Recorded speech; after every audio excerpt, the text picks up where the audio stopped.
basic techniques and drills, so basic forehand, backhand strikes. So first one we have is just your basic 45-degree line strike. Forehand coming down, backhand coming up. Checking hand comes into play, then finish off with your own forehand. So this is your straight 45-degree strikes. 1, 2, check, 3. Same thing can be applied with horizontal strikes. So again, this is a horizontal strike. So forehand, backhand, check, forehand.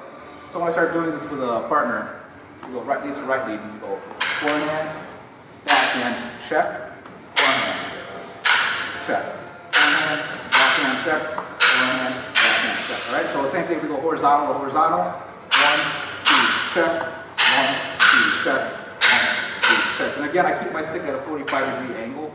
I'm not keeping it at 180 yet, because we just smash each other's knuckles in. So we just keep it at a 45-degree angle. Then we go into combat application. Been covering a lot of the umbrella blocks off the angle 1 attack. So from here, usually I'm going to go stick, checking hand. So I'm going to go stick, comb over, and my checking hand flings the hand out the way at the same time. So it takes time and practice doing it. So it's going to stick, hand, comb. Stick, hand, comb over. Stick, hand, comb over. And once you start getting fast enough, you start doing it all at the same time.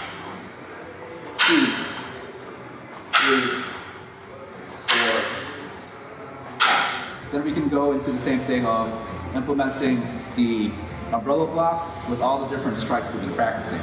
So from here, I can go umbrella block, forehand strike to the head, knee strike. In case he's covering his face, my checking hand clears this out of the way so I can set him up to hit him in the head. So one more time, I can do an umbrella block. Forehand strike, knee strike. With his hands in the way, my hand comes and checks, pulls that out the way, so I can hit him in the head. This also applies to pushing, where I can push him. 1, 2, push, I set him up to hit him in the head, do my finish. If for some reason he's able to punch, I turn my body and I parry. So my checking hand comes in to parry and deflect, so I can get this hit right here. So again, just a drill where I'm going to block, hit, if he punches, then I got my other counter right here. All right? So when you start practicing in real time, once we get the armor, and then we can actually start hitting, whoever has the armor.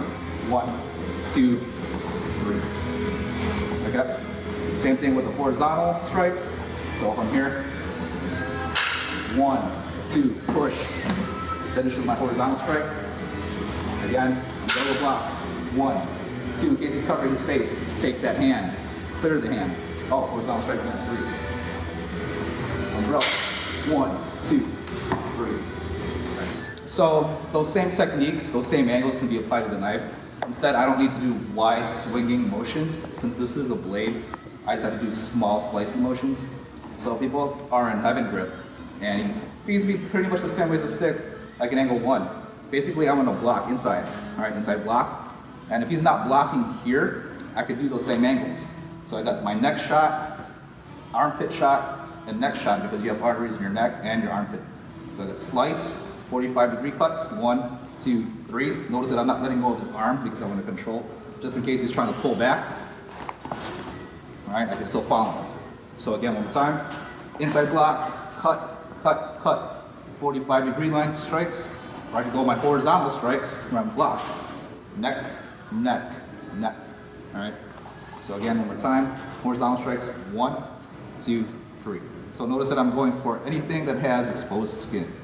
If he's wearing clothing or a thick coat, slicing motions won't help that much, so I prefer stabbing to go through the layers of clothing. All right? We've been covering stalemate position, so let's say I block his attack, I counter, and then he counters me at the same time. So I call this the stalemate position where it's 50-50. So now it's kind of like the theory of the quickest gun in the West, who can get their next shot off. So usually I want to go semicircle with my right hand, small circle so I can break his grip, and I got numerous target points in which I can attack. I have his armpit, because there's an artery here, armpit, neck, sternum, or right below the solar plexus, groin, and there's another artery in his inner thigh, femoral artery. So again, stalemate position, 1, 2, neck. Again, 1, 2, armpit. 1, 2, solar plexus. 1, 2, groin. 1, 2, femoral artery. Okay? So with a lot of the Silat and empty hand portion of Filipino martial arts and Indonesian Silat is your entry. There's like a lot of different ways you can enter off just your straight jab or straight forward punch. So we're both right lead to right lead for now, just for basic beginner. So if we're both here, we're about to fight, and he's going to throw that first jab. I'm actually going to parry and dig my fist right into his rib cage.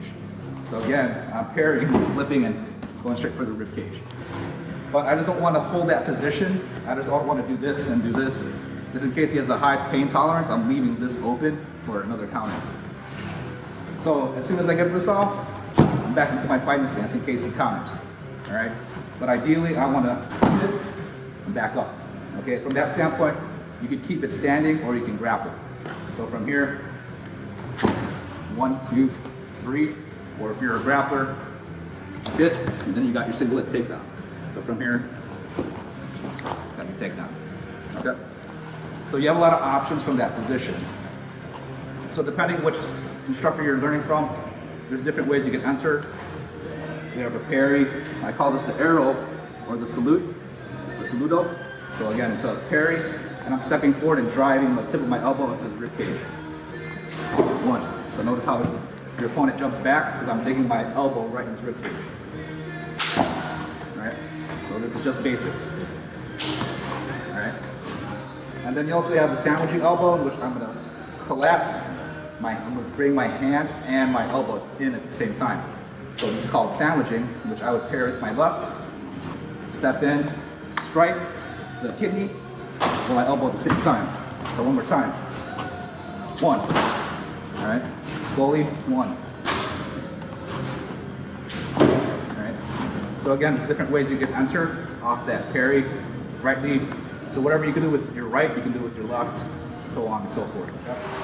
So again, from here, like I said, you could either do any one of those variations and then follow up with what you want, striking or grappling. So we've been covering the reverse Putter Kapala and Putter Kapala the past couple of weeks. So your standard Putter Kapala is the same thing. I usually do a pinting into a salute elbow, and here's my takedown. Reverse Putter Kapala, I want to get on the outside. This is your reverse Putter Kapala position. I grab the head, I peel it back at the same time, pull his arm across his chest, and I manipulate his arm and head. If he's strong, I collapse his knee. Okay, so one more time. Reverse Putter Kapala here. So someone online saying like they don't really trust that because it is a hard move to pull off. With me, it's like I like to have more tools in the toolbox in case I do use it. So let's say I was trying to do standard Putter Kapala, but the guy resists, he's really strong. So here, I can't get this move out because he's starting to resist, and he's actually pulling back. I could actually go into reverse Putter Kapala mode, in which I'm going to use my right hand, counterclockwise circle, goes behind his elbow, and then I actually got my reverse Putter Kapala. So since he's bent over and he's using his core to muscle out of it, I'm just basically going the opposite direction. So we go one more time. Here. You want my Putter Kapala, but you can't. Here, reverse it. Okay? So reverse Putter Kapala, so from here, try to go for my Putter Kapala. Here. Can't get this off. Here, half circle. Pala sud. Parry. Here. Finish. Out.